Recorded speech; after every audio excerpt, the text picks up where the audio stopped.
You want more than just the headlines? Find out what's going on and what it means with me, Dennis Prager, this morning at 11, right here on AM 560, The Answer.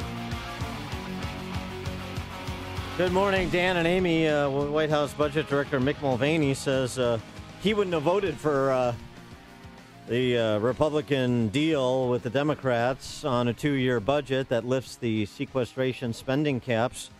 What saith our friend Steve Moore, who joins us now? Steve Moore, Wall Street Journal columnist, Heritage Foundation economist, CNN senior economist. Steve, what about that surrender by Republicans on spending caps? Well, look, I wouldn't have voted for it either. By the way, that was an amazing bout of honesty by Mick Mulvaney to say that he wouldn't even vote for the budget that his colleagues in the Congress put forward.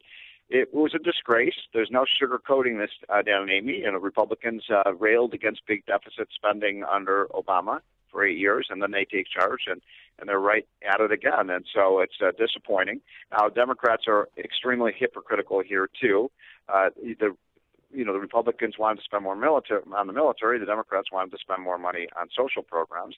There was no way they could get a budget through without the votes from Chuck Schumer in the Senate. So both parties, the media is pointing the finger at the Republicans, as well they should, because they are in charge of the Congress. But it's also true that Nancy Pelosi and Charles Schumer were smiling all the way to the bank as well. Well, what do you think of cuts in funding for SNAP? More so turning SNAP into a Blue Apron type of program where they send you boxes of food. Well, first of all, let's not call it SNAP. It's food stamps. That's what the program is. It is a welfare program. We have tens of millions of people on food stamps still today, even though we've got a booming economy.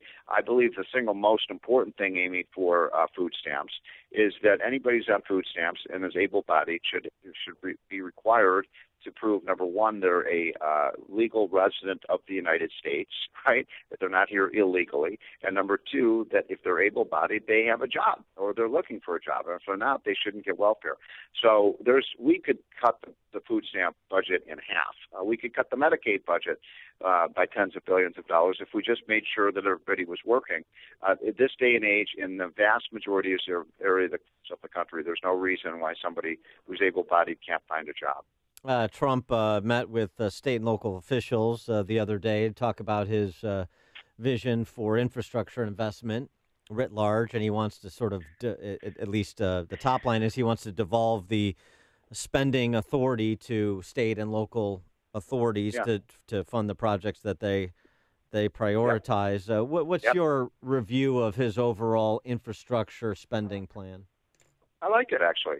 Look, we as conservatives and constitutionalists believe in federalism, that as much of the spending that goes on in government should be at the state and local level, not Washington.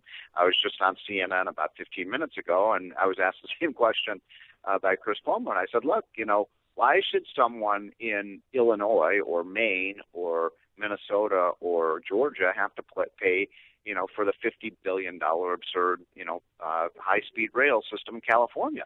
And if it weren't for the federal government, putting all this money in that project, nobody in California would never build that white elephant. So, this is when you have the federal government paying for infrastructure projects, Dan, what you get is bridges to nowhere in Alaska and turtle crossings and all these absurd projects that get stuffed into these bills. No, I think he's exactly right. We need more of the responsibility at the state and local level, and we need more private sector investment. There's no question about it. I was in Florida this weekend. When you get on the highways, you just buy a Sun Pass, and when you use the highway, you pay a toll for it.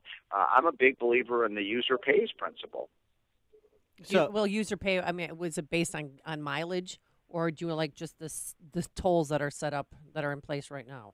And do you want more of them? Well, that is a great question. This is the big transportation issue of the 21st century. And look, you raise a really good point, Amy. One of the things that worries me about a massive new federal infrastructure spending program is we're going to spend money on 20th century infrastructure, not 21st century infrastructure. So let me give you one example. We never have to build another subway or rail system in America again. in 10 years, everyone is going to have an automated car. You're going to just push a button on your phone. A car will come up to your driveway. You'll have an individual train that will essentially take you anywhere you want to go. So why would we build, these transit systems that in 20 years we're going to have to pull the rails right out of the ground? We should really be thinking about the future. And your question is a good one about how you pay for roads, because I think everyone agrees we should move towards a system where we move away from the gas tax more towards a tolling system. But then the question is, should a big heavy truck that puts enormous demands on the infrastructure, should that truck pay a lot more than a little Honda Civic that doesn't put a lot of stress on the road system? So yeah, you can. The great thing about a toll system, you can devise it in a way where the people who put the most. And by the way, you can also have something called congestion pricing. Right now, half the people listening to the show are they're stuck in traffic jams getting into Chicago. Well, look, if you had something like congestion pricing, then people who don't need to be on the roads at 7:30 or 8 in the morning wouldn't be, and the people who do would be. And you pay a little bit more if you're going to be on the roads at 7 in the morning, but you're going to pay a lot less if you're on the roads at 9 o'clock at night. I mean, Dan, do you disagree with that? No, I'm all for user fees if you kind of strip away some of the other layers of taxation that are. That's right. Right. I mean, this is always the game, and so we just want a user fee system for this. But you've been taxing me over here ostensibly to cover it, so now you're just really laying on another tax. Yeah, and Dan, that's a great point, and I bet a lot of people are saying, that idiot Steve Moore, he just wants to give more money to the government because we're going to pay a gas tax and we're going to pay a toll. We're going to pay twice for the roads. And here that's not what I'm suggesting. I'm suggesting maybe we repeal the gas tax and find a better way to. By the way, the other thing is, in 10 or 15 years, maybe 30% of the people are going to be driving electric cars. They're not even going to be using gasoline, so the gas tax doesn't tax them. Yeah, well, and this is one of the arguments that's made for increasing the gas tax, which is already double taxed in Illinois, of course, why Chicago routinely has the highest gas prices in the nation, because we have taxes upon taxes where you have the gas tax applied, you have a sales tax on the gas tax. I mean, it's just it's absurd. Ridiculous. And you have some of the worst roads. Of course we do. And the worst roads. Of course we do. It's Illinois. By the way, you need those roads so people can leave Illinois and go to Kentucky and West Virginia, right? Precisely. Do that with the infrastructure plan that he's outlined broadly, plus the effort to get a deal on DACA with border security. Are these the right priorities for the president in terms of economic growth coming out into the new year? Well, first of all, I just have to say this, that, Paul Krugman has a column. Paul Krugman of the New York Times, the left wing, he's the sage of the left. He has a piece in the New York Times this morning. I know it because they read it on CNN, just trashing the Republican Trump plan. So it must be a pretty good plan, right? But look, I think that right now what we need, and that's why I'm not that exercised about this budget. Look, the economy is about to take off. I think Larry Kudlow put it very well yesterday on CNBC. We are at the beginning stages of the biggest investment boom this country has seen in 30 years. All we need right now, Dan and Amy, is just get the government the hell out of the way. I'm serious. Just, have Congress take a recess, go home, don't do anything. Let the private sector do its thing. We're going to get 4 to 5% growth in the first quarter. We're going to get, for the whole year of 2018, I'm predicting 4% growth. When everything's going right, you just want the government out of the way. All right. Don't just do Is something. Is that so hard, there. By the way? Don't just do something, stand there. Yeah. Get out of the way. Yeah. A DACA, I mean, of course, we have this March 5th deadline that could be moved, but won't be moved. And McConnell and Schumer right now, they're clashing over on how to punish sanctuary cities. What are your thoughts? What should the punishment be besides the time? Your whole state is a sanctuary state, right? Yes, we are. Yes. What should our Congratulations. punishment be? Thank you. Look, my view. By the way, let me ask you this one, Amy. Yes. Do you think that the DACA children should have a path to citizenship? Yes, I do. If they have not committed a crime and they're good citizens, yes, they should be able to have a path to citizenship. I'm going to disagree with you a little bit about that one, and Dan, you'll be the tie-breaking vote this morning. Okay. I'm in favor of a legalization program, where they get to stay in the country. We're not going to deport people unless, as you say, they're criminal or they're on welfare programs. But I just don't. I'm not in favor of rewarding people with citizenship who came in illegally, even if it's their parents who brought them in. Okay, Dan, you break the tie. I'm open-minded on the topic of citizenship versus permanent status if we can get an end to the diversity visa lottery and move toward more merit-based. Okay.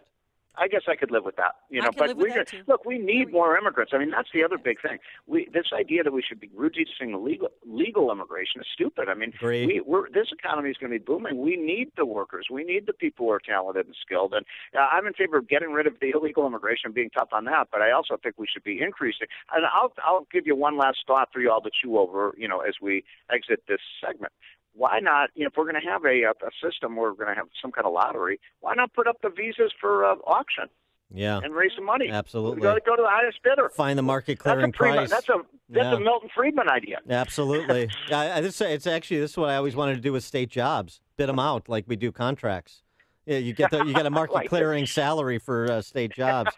So Steve, I mean, between me, you, and Amy, if we were the leaders in Congress, we'd have this thing done in 10 minutes. I know exactly. It wasn't that hard. Yeah. All right. And they wouldn't even have to pay us $160,000 a year.